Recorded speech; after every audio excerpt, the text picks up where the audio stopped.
Pessoal, uma informação, né, quando a gente está, por exemplo, para fazer um bolo, né, a gente precisa dos ingredientes, a gente precisa de saber quais materiais a gente vai usar, qual é a temperatura do fogo, não é isso? Então, para a escolha dos materiais, a gente precisa também dessas informações. A gente precisa saber quais são as propriedades que aqueles materiais eles necessitam, quais são as características daqueles materiais, se ele é transparente, se ele é opaco, se ele precisa ser duro, se ele precisa suportar altas temperaturas. Então é importante a gente conhecer as propriedades dos materiais, ou seja, os comportamentos que esses materiais têm, para que a gente possa fazer, de alguma forma, essa aplicação. E veja, o design não existe sem materiais. O design ele não existe sem materiais. Precisa do material. Mesmo o design de interface e o design gráfico, ele precisa dos materiais. Tá? O design de interface ele precisa do material também. Né? Ele precisa do celular, ele precisa da tela, ele precisa dos materiais para que ele seja, de alguma forma, apresentado, né? Executado, para que haja interação. E o design de produtos, aí sim, né, a gente tem aí, de fato, a necessidade direta de entender sobre os materiais para que a gente possa fazer uma aplicação mais efetiva, tá, desse material. Então, alguns critérios fundamentais na seleção desses materiais, né, pois impacta diretamente na funcionalidade dele, é a viabilidade econômica e a sustentabilidade do produto final, tá? Então, gente, sempre quando eu falo assim de materiais, busquem utilizar materiais biodegradáveis, materiais sustentáveis, materiais reciclados, materiais reaproveitados, tá? Se for utilizar, busquem utilizar materiais leves, materiais atóxicos, por exemplo, materiais com, obviamente, não utilizar materiais tóxicos, tá? Ao contrário disso, né? Então, a gente é importante considerar aí que cada material atende a exigências funcionais do projeto, como durabilidade, estética e desempenho. Então, às vezes é uma textura, às vezes é uma leveza, às vezes é um material que tem um custo mais baixo, é um material fácil de ser processado. Então, a gente depende dessas características, dessas propriedades, para que o material de fato seja escolhido e destinado para tal funcionalidade, tá? Então a gente tem, por exemplo, aí, eu gosto muito de dar esse exemplo, é um exemplo meio idiota assim, mas eu acho bacana dar ele porque é um exemplo que extrapola, né, a nossa percepção, tá certo? Por exemplo, imagina que a gente vai colocar no para-brisa de um carro um polipropileno opaco. Não vai adiantar de nada, porque a pessoa não vai conseguir enxergar o outro lado. Então precisa que o material ele seja resistente ao vento, a essa pressão, ou seja duro e seja transparente. Que material é esse? O vidro, tá?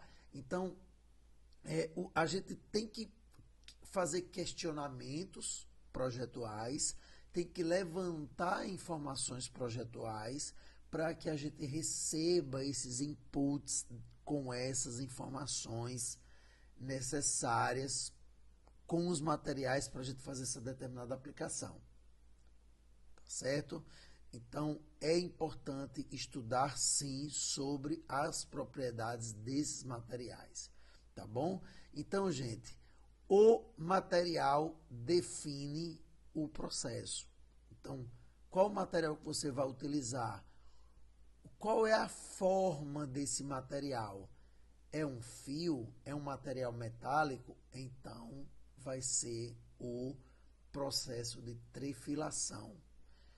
Essa forma, ela é complexa, ela tem esse nível de complexidade, vai ser polímero, então vai ser injeção. O material, ele é polimérico, junto com o metal, e ele é contínuo, então a gente tem a trefilação, que é o processo de fabricação dos materiais, o processo de fabricação dos materiais fios, né? É o processo material dos fios, tá certo? É um papel, é uma embalagem. Então, a gente tem aqui os processos, por exemplo, de fabricação de papel. Tá bom, gente? Então, a escolha do material utilizado, ela é, de fato, fundamental, né? Pois cada material possui características, propriedades, melhor dizendo, que determinam como ele pode ser processado. Os materiais diferentes requerem técnicas de fabricação distintas, impactando diretamente na eficiência e na qualidade do produto.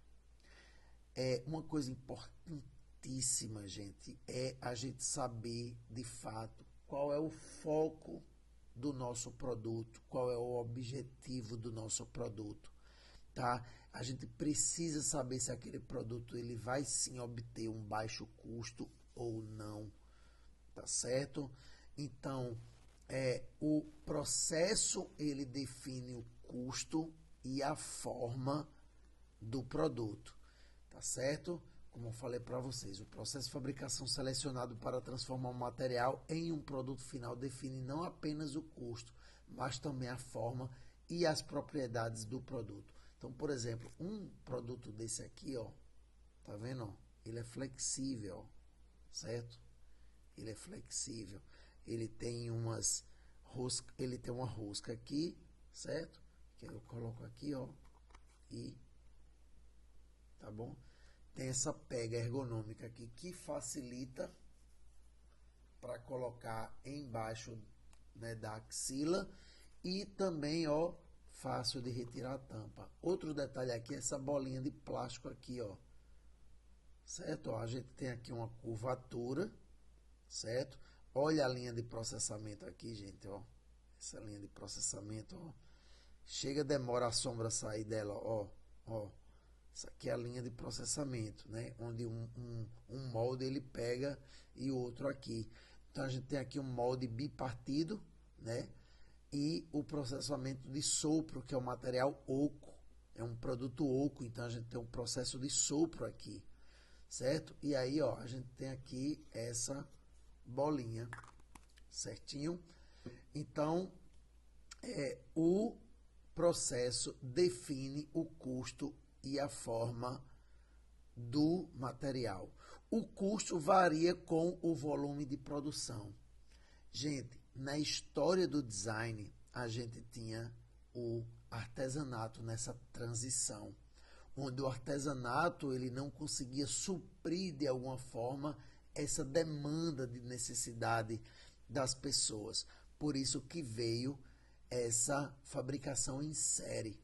Então, quanto mais uma empresa ela consegue fazer a fabricação em série de produtos, menos o valor da unidade, né? Menor o valor do custo unitário devido à economia das escalas. Isso é crucial para as decisões da fabricação em larga escala. Saber qual o processo vai ser, qual material, qual espessura, qual dimensão, tá certo? Então, o custo varia com o volume de produção, tá certo?